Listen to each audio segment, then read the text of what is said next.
रात के 2 बजे जब अजय घर की घंटी बजाता था तब उसकी माँ उसके लिए घर का दरवाज़ा खोलती थी। अजय के रोज़ रोज़ लेट आने से माँ उससे थोड़ा नाराज़ रहती थी। तो एक दिन अजय माँ से पूछता है कि आप मुझे घर की दूसरी चाबी क्यों नहीं बनाने देती, जिससे मुझे जब घर पर आना होगा तब मैं आऊँगा और आपकी नींद भी नहीं खराब होगी। पर अजय को इस बात का नहीं पता होता कि माँ को उसकी शक्ल देखने के बाद ही नींद आती थी। फिर एक दिन गुस्से में अजय माँ से बिना पूछे घर की दूसरी चाबी बना लेता है। जब माँ को इस बारे में पता चलता है तब वो उससे थोड़ा नाराज़ होती हैं, पर फिर हर बात की तरह इस बात को भी भूल जाती है। अब अजय जब भी अपनी घर की चाबी यूज़ करके घर में घुसता तो मोज़े फर्श पे, बेल्ट कुर्सी पे और शर्ट अलमारी पे टांग कर अपने मोबाइल में कुछ कुछ देखने लगता था। माँ अगर उससे कुछ पूछती भी तो एक दो शब्द में जवाब देकर फिर से अपने हेडफोन्स पहन लेता था। जब रात के अंधेरे में अपने मोबाइल स्क्रीन में देखते देखते अजय हंसता तो वो हंसी सुनकर माँ खुशी खुशी सो जाती थी। पर अजय के घर में एक अजीब सी बात होती थी। अगले दिन अजय के उठने से पहले उसके घर में एक मैजिक सा होता था। उसके गंदे मोजे फर्श डायरेक्ट धुल्ले में होते और फ्रेश मोजे उसके ड्रॉवर में। बेल्ट अपने आप रोल होकर उसके साइड टेबल पे आ जाती और शर्ट अलमारी पे ऐसी टंगी होती कि जैसे कोई उसे अभी अभी दुकान से खरीद कर लाया हो।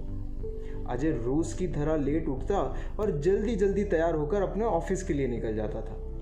एक दिन जब अजय ऑफिस में काम कर रहा होता है तब उसे उसके पड़ोसी का कॉल आता है। घबराई हुई आवाज़ में पड़ोसी अजय से कहता है कि माँ बेहोश हो गई है और वो उसे हॉस्पिटल ले जा रहे हैं, तो तुम भी जितना जल्दी हो सके हॉस्पिटल पहुँचो। अपने ऑफिस का काम बीच में छोड़कर अजय सीधे हॉस्पिटल की तरफ जाता है तो देखता है कि माँ के माथे पे कुछ टाँके लगे हुए हैं और उन्हें दवाई देकर सुला दिया गया है।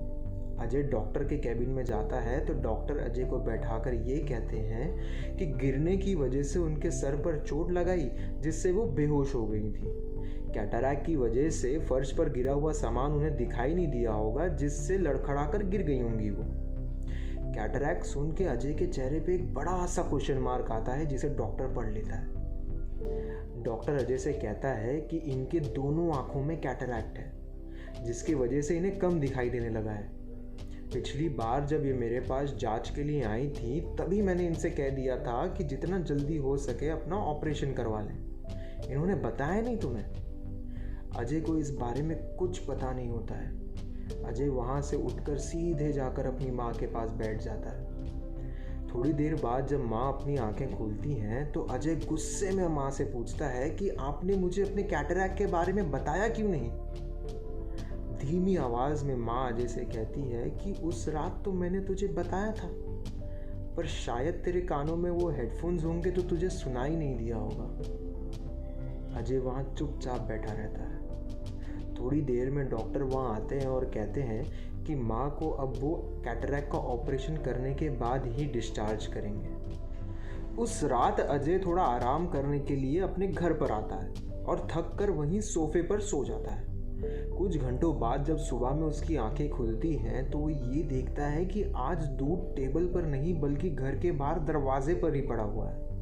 आज मोजे ड्रॉवर में नहीं बल्कि फर्श पर ही जूतों के पास पड़े हुए थे और शर्ट पर तो सिलवटें ही सिलवटें थी। सिर्फ एक रात में अजय को अपनी सारी गलतियों का एहसास हो जाता है और उसे इस बात का भी एहसास होता है कि अगर इस सुबह में कुछ मिसिंग है तो वो है मैजिक। कुछ दिनों बाद अजय माँ का ऑपरेशन कराकर उन्हें घर पर लेकर आता है। माँ को वो सोफे पर बैठाता है और उनके हाथ में अपनी बनाई हुई घर की दूसरी चाबी रखता है और कहता है कि माँ, आज से मुझे इन चाबियों की कोई ज़रूरत नहीं। अब जब भी मैं घर पर आऊँगा मेरे लिए दरवाज़ा आप ही खोलिएगा। माँ मुस्कुराती है और अजय को अपने सीने से लगा लेती है। हम सब अपनी लाइफ में इतना बिजी हो जाते हैं कि हमारे पास उनके लिए टाइम नहीं रहता जो हमारे साथ कुछ पल बिताने के लिए इंतज़ार करते हैं। हम इतने सेल्फिश हो जाते हैं कि हम हमारे मैजिक को फॉर ग्रांटेड लेने लगते हैं। देखिए, ज़िंदगी तो चलती रहेगी पर कुछ पल ऐसे भी हैं जो ज़िंदगी में फिर वापस नहीं आएंगे। अभी भी समय है फ्रेंड्स, जी लो अपना मैजिक, बाकी कल किसने देखा है।